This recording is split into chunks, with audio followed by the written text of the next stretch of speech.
4월 6일 요한복음 16장 1절로 15절 제자들의 고난과 성령님의 사역입니다.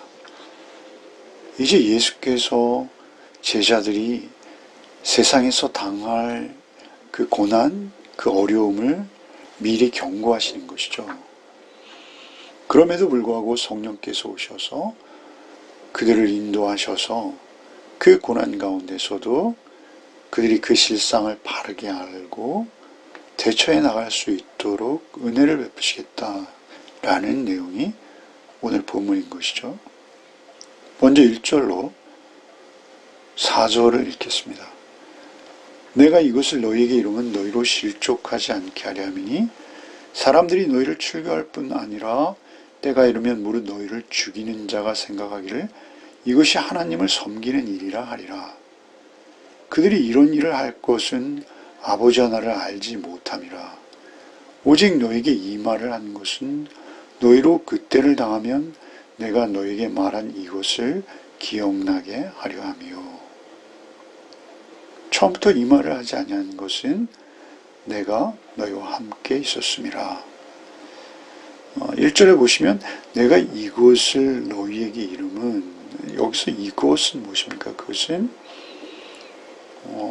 세상 사람들이 너희를 박해하게 될 것, 그것을 너희에게 미리 말하는 것은, 이것을 너희에게 이루면 너희로 실족하지 않게 하려면, 너희가 그러한 일을 당할 때 이상한 일을 당하는 것처럼 여기지 아니하고, 그것은 예수께서 이미 우리에게 예고하셨던 바인 것을 기억나게 하려 하신다라는 것이죠. 이것을 너희에게 이루면 너희로 실족지 않게 하려면 사람들이 너희를 출교할 뿐 아니라 때가 이르면 무릇 너희를 죽이는 자가 생각하려 이것이 하나님의 섬기는 일이라 하리라. 하나님을 섬기는 일이라고 하면서 제자들을 죽이기까지 한다는 것이죠. 출교는 물론이요, 순교에 이르기까지 그들을 박해할 것이다 라는 것이죠. 실제 예수님의 제자들은 우리가 잘 알고 있듯이 사도 요한을 제외하고는 모두 순교당하셨습니다. 유대교 랍비들의 기도문에 의하면 기독교인들을 핍박하는 그들을 비느하스에 비유한다고 합니다. 참으로 어처구니 없는 노릇이죠. 여러분, 그런데 이것은 사도 바울의 생애를 통해서도 우리가 익히 알고 있지 않습니까? 바울 사도가 얼마나 그리스도인들을 핍박했습니까? 이미 예수께서 사역하고 계시는 상황에서 실로암 소경을 그들이 출교하는 것을 우리가 볼 수 있었죠. 그러나 이제 예수 그리스도의 십자가와 부활 사건 이후에는 그들이 이제 죽이기까지 하는 일들을 서슴없이 하게 될 것이다 라는 것이죠. 그런데 그들이 이런 일을 하는 이유를 3절에 말씀하시죠. 그들이 이런 일을 할 것은 아버지와 나를 알지 못함이라. 안다라는 것이 유대인들에게 있어서는 어떤 인격적인 경험을 말하는 것이죠. 경험. 안다라는 것은 부부가 서로를 아는 것처럼 그렇게 경험을 통해서 아는 것이죠. 그러니까 그들이 나와 아버지를 알지 못해서 그런 일을 한다라는 것이죠. 그리스도를 인격적으로 경험하지 못했다는 것이죠. 역시 하나님을 인격적으로 경험하지 못했다는 것이죠. 하나님은 사랑의 하나님이시죠. 절대의의 하나님이시며 동시에 또한 사랑의 하나님이십니다. 오직 자신들의 어떤 종교적인 지식, 그 지식으로 인한 독선과 편견, 이런 것들로 인해서 그들은 박해를 하면서 그것이 하나님의 일이라고 하는데, 그것은 주님과 하나님을 철저히 알지 못하는, 인격적으로 경험하지 못한 결과라는 것입니다. 오직 너에게 이 말을 한 것은 너희로 그때를 당하면 내가 너에게 말한 이것을 기억나게 하려니라. 처음부터 이 말을 하지 아니한 것은 내가 너희와 함께 있었습니다. 예수께서 그들과 함께 있었을 때는 사실 이러한 핍박과 반대를 예수께서 받으셨죠. 그리고 예수께서 그것들을 다 홀로 처리하셨어요. 대처하셨어요. 그러나 이제 예수께서 계시지 않으면 그들은 막무가내로 이제 그러한 위험 속에 노출되어질 것이다 라는 것이죠. 그들이 예수를 쫓으면서 충분히 경험했음에도 불구하고 굉장히 혼란스러워질 것이요, 또한 실족하는 위기까지 이를 수 있다라는 것이죠. 그들이 그 고난에 피하지 않고 영적 싸움으로 승리하기 위해서는 그들이 미리 그러한 것들을 알고 있어야 될 뿐만 아니라 더욱이 중요한 것은 성령의 충만한 은혜가 있을 때만 가능하다라는 것입니다. 이어지는 5절에서 7절은 근심하는 제자들을 향해서 이제 예수께서 위로하시는 것이죠. 5절부터 읽겠습니다.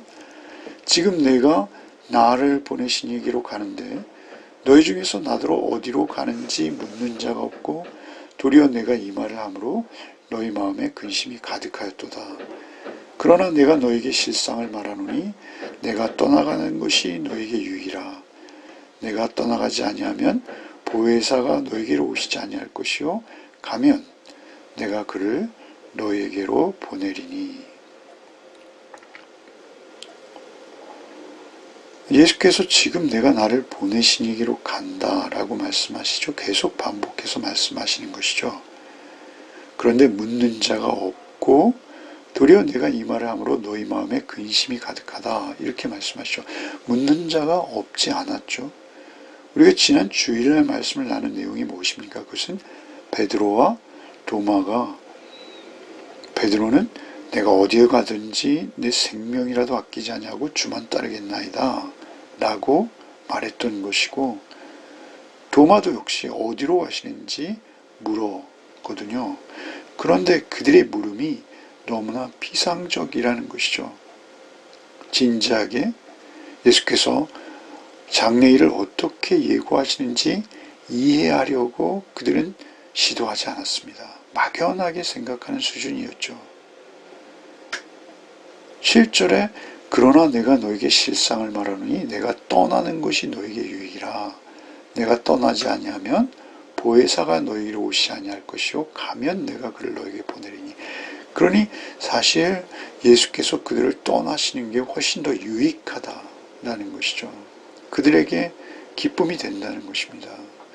왜 그렇습니까? 보혜사 성령님을 그들에게 보내실 것이다 라는 것이죠.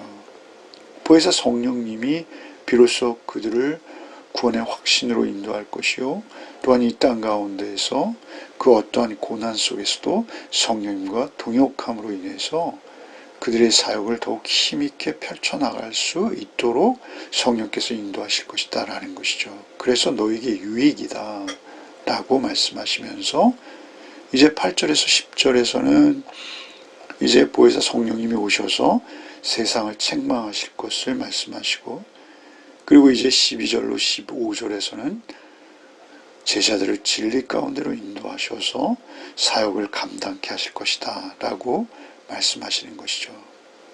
8절부터 읽겠습니다. 그가 와서 죄에 대하여 의에 대하여 심판에 대하여 세상을 책망하시리라.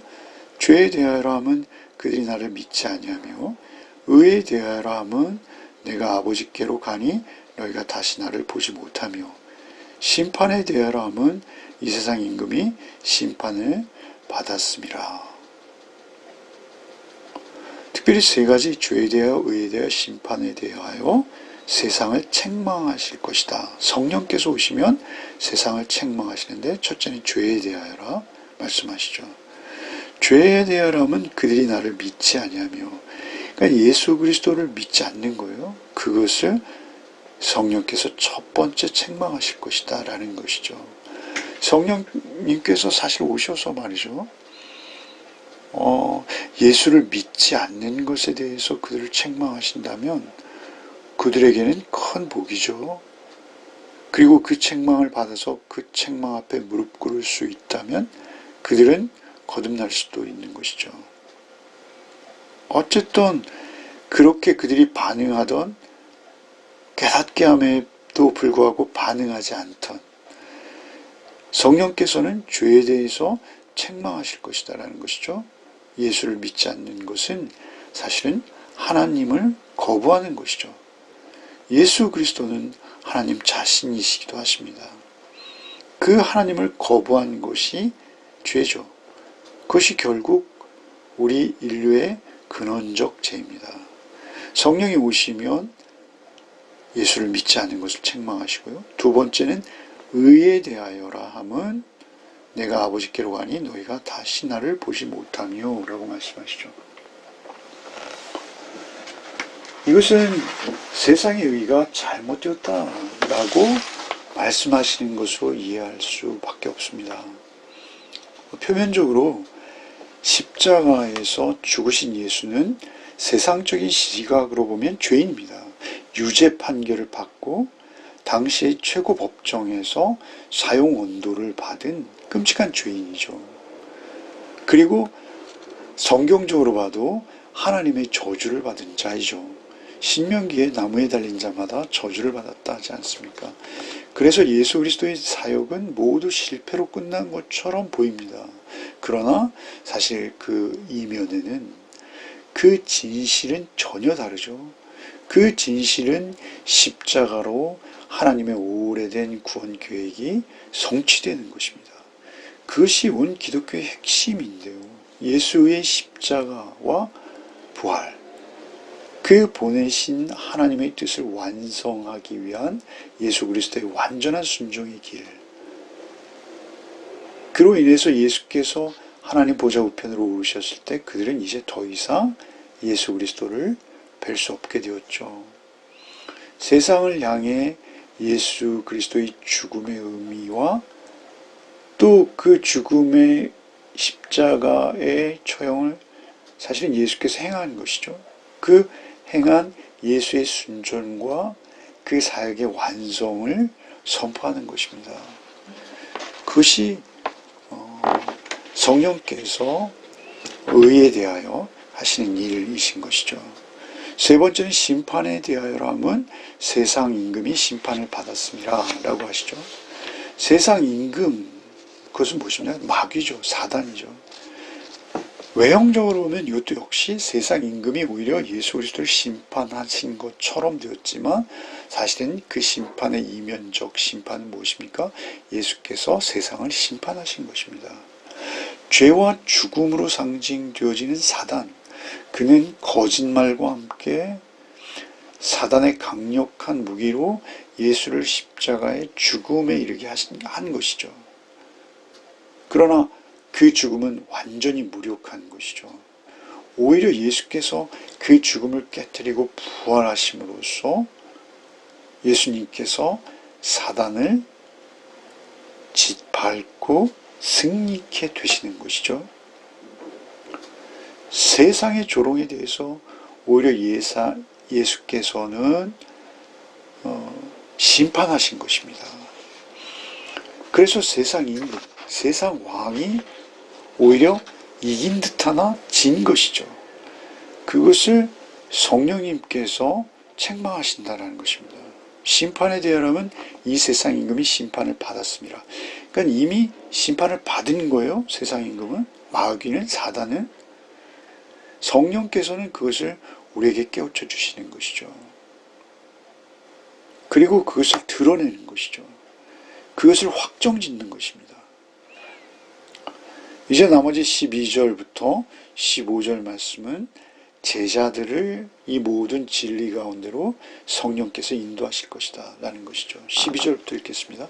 내가 아직도 너에게 이를 것이 많으나 지금은 너희가 감당하지 못하리라. 그러나 진리의 성령이 오시면 그가 너희를 모든 진리 가운데로 인도하시니 그가 스스로 말하지 않고 오직 들은 것을 말하며 장래 일을 너희에게 알리시리라. 그가 내 영광을 나타내리니 내 것을 가지고 너에게 알리시겠음이라. 무릇 아버지께 있는 것은 다 내 것이라. 그러므로 내가 말하기를 그가 내 것을 가지고 너에게 알리시리라 하였노라. 그러니까 예수께서 오시면 제자들에게 일일이 깨우쳐 주시고 제자들이 그리스도인다운 삶을 살 수 있도록 모든 것을 감당케 하시겠다라는 것이죠. 그런데 이 모든 것을 세세히 제자들에게 설명하실 수 없는 것은 그들이 지금 성령의 충만한 은혜를 받기 전이기 때문에 너희가 감당하지 못한다는 것입니다. 성령께서 오시면 모든 진리 가운데로 너희를 인도하신다는 모든 진리. 그러나 그 진리는 말씀이죠. 그러나 그 말씀은 성령이 스스로 말하는 것이 아니라는 것입니다. 13절에 그가 스스로 말하지 않고 오직 들은 것을 말하며 장래일을 너에게 알리시리라. 들은 것을 말한다는 것은 누구로부터요? 예수께로부터 또는 성부 하나님께로부터 들은 것만 말하신다라는 것입니다. 성령께서는 오직 들은 것을 나타내시는 거예요. 여러분, 예수께서도 요한복음에서 사역을 하시면서 누누이 반복해서 하시는 말씀이 하나 있어요. 그것은 무엇입니까? 내가 아버지께 들은 것만 말한다. 이런 말씀을 강조하시죠. 그러니까 우리가 성령의 어떤 신비한 목소리를 개인적으로 듣는 것이 아니고요. 기록된 성경의 말씀을 통해서 우리는 장래일을 확신하게 되는 것입니다. 장래일은 무엇입니까? 예수 그리스도만 승리자라는 것이죠. 예수 그리스도께서 다시 오신다는 것입니다. 예수 그리스도께서 오셔서 심판하실 것이다 라는 것입니다. 그가 스스로 말하지 않고 오직 들은 것을 말하며 장래일을 너에게 알리시리라. 그가 내 영광을 나타내니 내 것을 가지고 너에게 알리시겠습니다. 내 영광 무엇입니까? 그것은 예수 그리스도의 영광을 말하는 것이죠. 예수 그리스도의 영광만을 나타내겠다라는 것입니다. 특별히 성령께서는 14절에 그가 내 영광을 나타내니 내 것을 가지고 너에게 알리시겠습니다. 내 영광은 무엇이죠? 예수 그리스도의 영광이죠. 십자가와 부활을 포함하는 말씀이 육신이 되어서 오신 예수 그리스도의 영광, 내 영광을 나타내니 내 것을 가지고 너에게 알리시겠습니다. 그러니까 결국 보혜사 성령께서 하시는 가장 큰 일은 무엇입니까? 그것은 예수 그리스도의 것을 가지고 예수 그리스도의 영광을 드러내는 것입니다. 내가 말하기를 그가 내 것을 가지고 너에게 알리시리라 하였노라. 그러니까 오늘 본문의 마지막 절이죠. 그가 내 것을 가지고요. 3번씩 강조하시는 것이죠. 결국 예수 그리스도의 영 보혜사로 성령은 오셔서 결국 그들이 예수께서는 떠나셨으나 더 강력한 내주하시는 예수 그리스도와 함께 그들의 사역을 펼쳐갈 것이다 라고 그들에게 미리 알려주시는 것이죠. 기도하겠습니다. 주님 감사합니다. 오늘 하루의 삶 속에서도 내 안에 내주하시는 성령님을 간곡히 찾고 구하고 두드리는 하루가 되게 하여 주셔서 참으로 우리 안에 계신 성령님을 통해서 세상을 책망하는 자로 살게 하여 주옵소서. 오히려 세상의 판단을 받는 자가 아니라 세상을 분별하는 자로 성령의 지혜로 오늘도 우리의 삶을 감당케 하여 주옵소서. 진리로 인도하시는 성령님, 진리로 인도하시는 성령님만 온전히 붙쫓으며 주님의 영광 드러내는 오늘 하루의 삶이 되게 하여 주옵소서. 십자가와 부활로 영광 드러내신 우리 구주 예수 그리스도 이름 받들어 기도하옵나이다. 아멘.